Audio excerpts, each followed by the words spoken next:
আপনার জানা মতে এমন কোনো স্বর্গীয় দম্পতি আছেন যাদের মধ্যে কখনো কোনো ঝগড়া বিবাদ হয় না?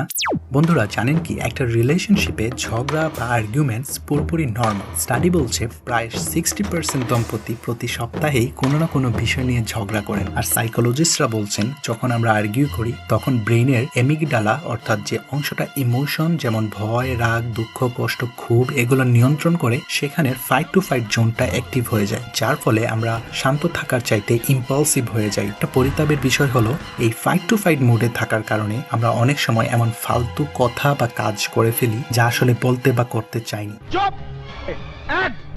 So fights are bound to happen, right? কিন্তু প্রশ্ন হলো আমরা কিভাবে এমনভাবে ঝগড়া করতে পারি যেন রিলেশনশিপের কোনো ক্ষতি না হয়। So today let's learn some science back tips on how to fight smart in relationship, avoiding those words or actions we might regret letter. ছোট ছোট কিছু পরিবর্তন কিভাবে আপনার ঝগড়াগুলোকে আরো স্বাস্থ্যকর এবং ফলপ্রসূ বা প্রোডাক্টিভ করে তুলতে পারে তা জানার জন্য ভিডিওটি শেষ পর্যন্ত দেখুন। Well, I see you've had a very productive day.